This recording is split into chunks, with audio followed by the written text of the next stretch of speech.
Halo semuanya. Hai sahabat belajar, kita bertemu lagi bersama saya Bu Fitria di SMA Negeri 1 Pimahan, Kabupaten Kediri. Selamat datang semuanya, salam dan bahagia untuk kita semua. Nah, sebelum kita belajar bersama, silakan disiapkan beberapa amunisi berikut ini ya. Silakan siapkan buku paketnya, penunjang, alat tulis, dan mungkin juga kalian mau menyiapkan camilannya. Nah, kalau sudah, silakan tenangkan hati dan pikiran, arahkan semua perhatian untuk fokus belajar. Hadirkan rasa ingin tahu, syukur, dan kebijaksanaan. Silakan juga berdoa sebelum memulai aktivitas. Nah, pada video kali ini kita akan membahas mengenai sistem koordinasi, yaitu sebuah sistem organ di dalam tubuh yang bertanggung jawab terhadap pengaturan aktivitas kita. Nah, tahukah kalian bahwa di dalam tubuh kita terdapat banyak organ dan sistem organ yang saling terkait satu dengan yang lainnya. Kesemuanya saling terhubung dan saling berinteraksi. Nah, sistem koordinasi di dalam tubuh kita itu meliputi 3 hal, yaitu sistem saraf, organ indera, dan sistem hormon.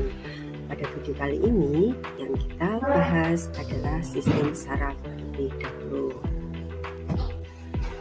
Nah, sistem saraf ini memainkan peranan yang penting dalam regulasi atau pengaturan aktivitas tubuh kita.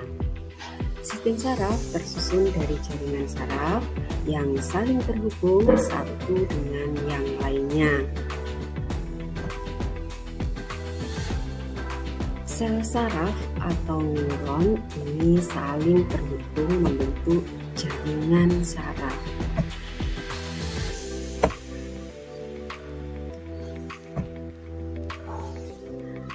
Nah, kalau kita lihat dari struktur sel saraf atau sebuah neuron, maka struktur sel saraf ini tersusun dari 3 bagian utama, yaitu dendrit, kemudian badan sel, dan juga akson. Dendrit ini meneruskan impuls dari luar menuju ke badan sel. Kemudian di badan sel ini diolah, dan kemudian ada akson yang bertanggung jawab untuk meneruskan impuls yang berasal dari badan sel menuju keluar sel saraf atau menuju ke sel saraf yang lain. Nah, di dalam tubuh kita ada 3 macam atau 3 jenis sel saraf, yaitu neuron sensorik atau sel saraf sensorik, kemudian neuron motorik atau sel saraf motorik, dan neuron konektor atau sel saraf konektor. Nah, yang pertama adalah neuron sensorik atau sel saraf sensorik. Neuron sensorik ini berfungsi menghantarkan impuls atau membawa rangsang dari reseptor atau yang berupa alat indera nanti ya, menuju ke sistem saraf pusat kita. Yang berikutnya ada sel saraf motorik, yaitu sel saraf ini berfungsi membawa impuls dari sistem saraf pusat menuju ke efektor. Efektor ini berupa organ yang menanggapi rangsang.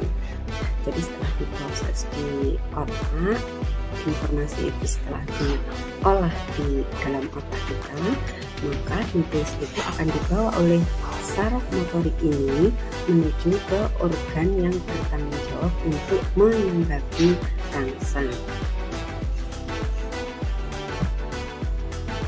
Kemudian di dalam tubuh kita, di dalam otak kita, ini banyak sekali terdapat sel saraf konektor atau neuron konektor, atau kalau dalam bahasa Indonesia disebut dengan neuron penghubung.